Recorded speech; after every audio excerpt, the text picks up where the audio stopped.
గార్డెన్కి స్వాగతం అండి. నేను ఇంత ముందు ఒక 1 ఇయర్ ముందుతో ఈ ఇలాచి చెట్టు గురించి ఒక వీడియో చేశానండి. ఇది వచ్చేసి ఇలాచి చెట్టు అండి. 1 ఇయర్ ముందు నేను ఒక వీడియో చేశాను. ఆ చెట్టు అప్పుడు చాలా చిన్నదిగానే ఉందండి. అప్పుడు 2 ఇయర్స్ అయింది. ఇప్పుడు 3 ఇయర్స్లో కాయలు కాస్తాయని చెప్పారు. నేను కాయలు కాసిన తర్వాత తప్పకుండా వీడియో చేస్తానని చెప్పానండి.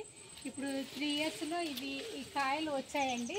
ఈ కాయలు ఏ విధంగా వచ్చాయో నేను మీకు వీడియో చూపించాలని మళ్ళీ వీడియో చేశానండి. ఇవి మా ఇలాచి చెట్టుకి కాసిన కాయలండి. చెట్టు చాలా గుబురుగా అయిందండి. ఇదిగో చూడండి, ఇవి ఇలాచీలండి. ఇవి ఎండబెట్టిన తర్వాత చాలా చిన్నవిగా అవుతున్నాయండి. ఇవి ఇలాచీ కాయలండి. ఇవి కేరళలో మాత్రమే పండుతాయని అంటారు. మన తెలంగాణలో మన ఇల్లందులో నేను పండించానండి ఇలాచీలు. ఈ చెట్టు ఇంత పోషణగా కావడానికి నేను చాలా కష్టపడ్డానండి. ఇవి చెట్టు మొత్తం చాలా వరకు వచ్చినాయండి పూత. కానీ ఈ వర్షాల వలన ఈ పూత చాలా రాలిపోయిందండి. ఇక్కడ వచ్చాయి. ఇంకొకటి మళ్ళీ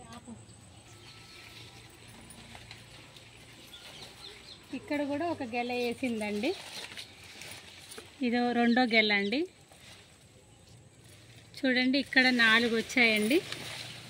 మళ్ళీ ఇక్కడ కొన్ని వర్షానికి రాలిపోయాయండి. ఇక్కడ మాత్రం 2 మిగిలినాయండి.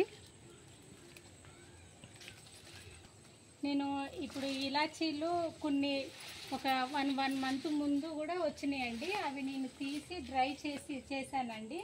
ఆ డ్రై చేసిన వాటిని కూడా నేను చూపిస్తాను.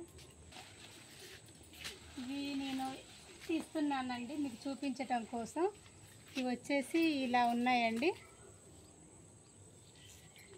ఇవి 1 మంత్ క్రిందట నేను తీసినాయండి. ఈ 1 మంత్ ఎండబెడితే ఇలాచీలు ఈ విధంగా వచ్చాయండి. ఈ రియల్గా ఒరిజినల్గా మా ఇంట్లో కాసిన ఇలాచీలండి. ఛానల్ అండి కీర్తి గార్డెన్. మా వీడియోలో సబ్స్క్రైబ్ చేయగలరు. Please subscribe my channel Keerthi garden.